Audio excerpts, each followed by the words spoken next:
We're looking at solving quadratic equations using another method apart from factorization. This one involves what's called the quadratic formula, and we've got here a quadratic, it's a monic, and we've got a equal to 1, hence the name monic. Let's see if we can factorize this one and solve it like we saw it previously.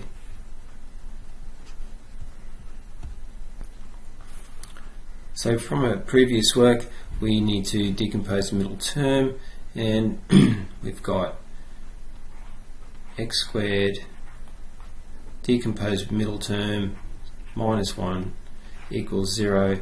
And let's look at, okay, we need to find two numbers that multiply together to be -1, and the same two numbers add together to be -1. Okay, so two numbers that add together to be negative and multiplied. Well, there's not many ways we can get -1 when we times things. It's 1 times -1 and -1 times 1. No other way of getting any integer values to work that way. And there's certainly not going to be a difference of 1. 1 and -1 are a difference of 2. They're not going to be, when we add them together, they're going to be 0. They're not going to be -1. So we can't use that to decompose the middle term and get some integer coefficients. So it would be pretty nasty to try and find maybe some decimal or fractional values. So there's hopefully another way, and the other way is called the quadratic formula. And the quadratic formula is written as such, and x means the solutions. Now with a quadratic equation, it's important to note that we could get, this is very important for this video and the previous one, and just to emphasize that, I'm going to create a nice little border there, and we could get two solutions, so two answers when we solve it. Other words for solutions are roots, zeros,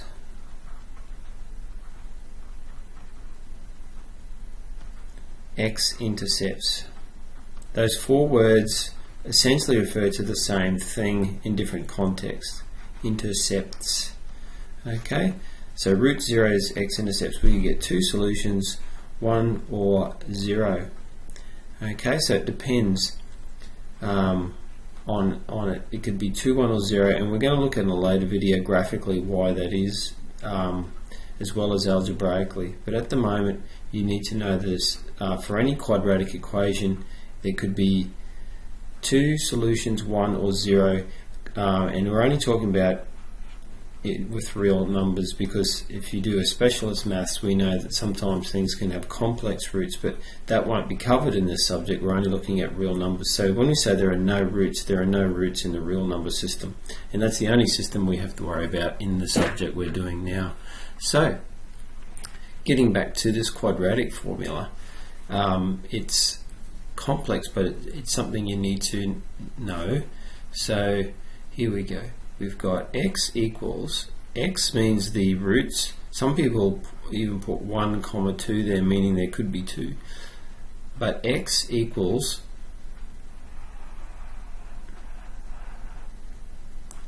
-b plus or minus the square root of b squared minus 4 times a times c all over 2a. Recall that we're talking about a x squared plus bx plus c equals 0. And it's no accident that these a, b's and c's are the same as these ones here. So that's not a coincidence. That's fact, because we can look at a derivation of this and see that these are the same coefficients A, B and C. And if you're, before we go ahead and you're thinking, why won't he do this question? He will, but there is a derivation, and if you want to put the video in pause mode to look at where it comes from, there's a bit of a derivation of the formula there, starting, as you can see, at our quadratic and continues on with the final statement there that the axis of symmetry, that the graph of this function, because the graphs of quadratics are parabolas or variations on that, they have axis of symmetry, and the axis of symmetry we'll learn later on is negative b over 2a, and we're going to apply that later on. So the axis of symmetry can be derived from this general formula. The axis of symmetry is the line of equation negative b over 2a, and that will give you some sort of axis of symmetry. It'd be a vertical line in a lot of cases. However, we're getting ahead of ourselves. That negative b over 2a will be explained in a later video, and it's not essential that you know the derivation that you can see down the side there, but some people are interested in where things come from. So getting back to the equation here, as you can see, we got nowhere factorizing it. What about if we try and use a quadratic formula to solve that?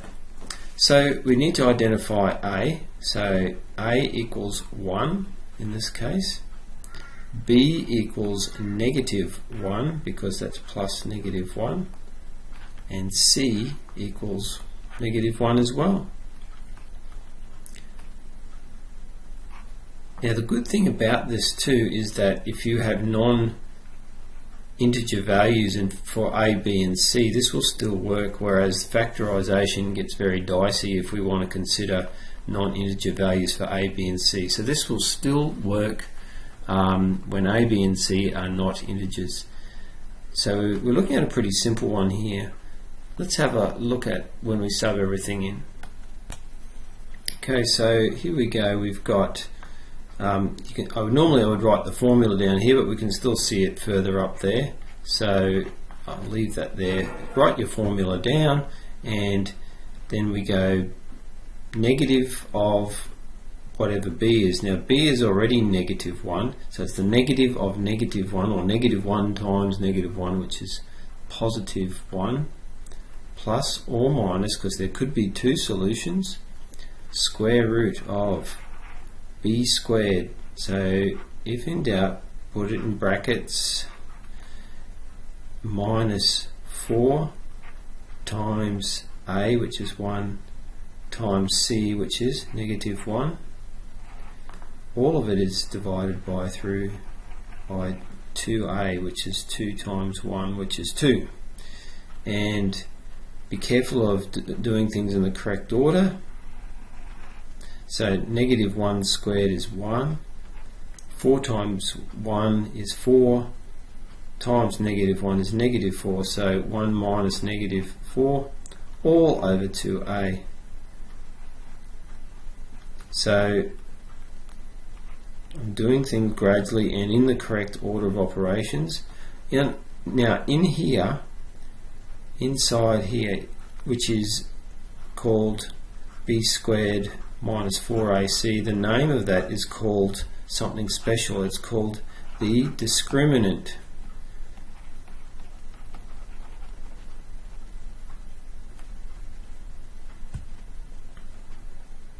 Discriminant is the b squared minus 4ac, which sits under the radical or the square root sign.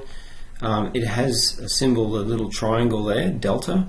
That's a little triangle, and you see delta has characteristics. It called the discriminant. It's a bit of a telltale. It will tell you if the value of what's under the square root sign is 0, not that it is there, there'll only be one solution. So that's this case here. If it is bigger than 0, positive value, there'll be two solutions. So the plus or minus will then kick in.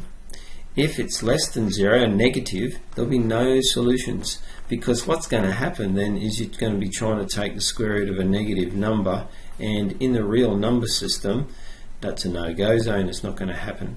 So that makes sense why that works. So that's called the discriminant.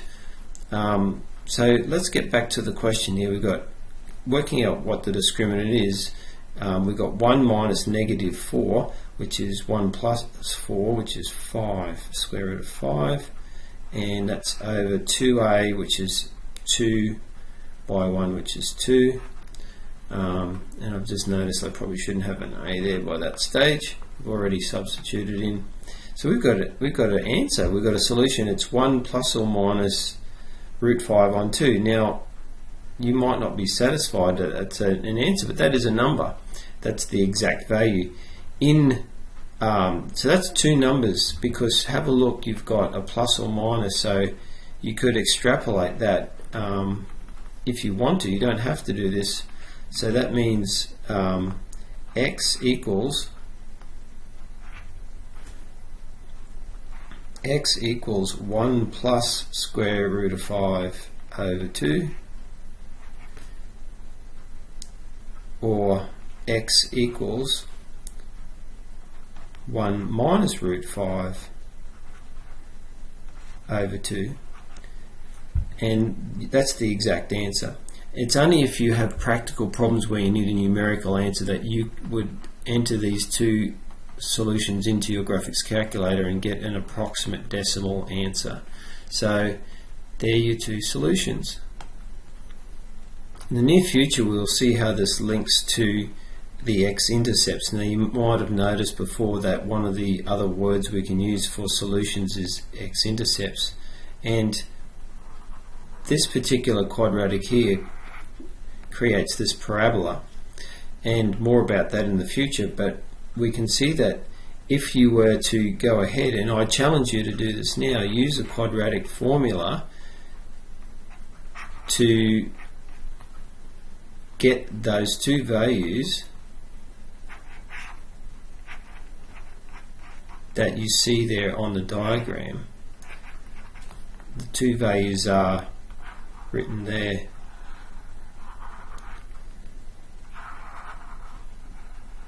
So it's negative 2 minus square root of 15 on 3, or negative 2 plus the square root of 15 over 3. See if you can do that as an extra challenge, and more about that later on.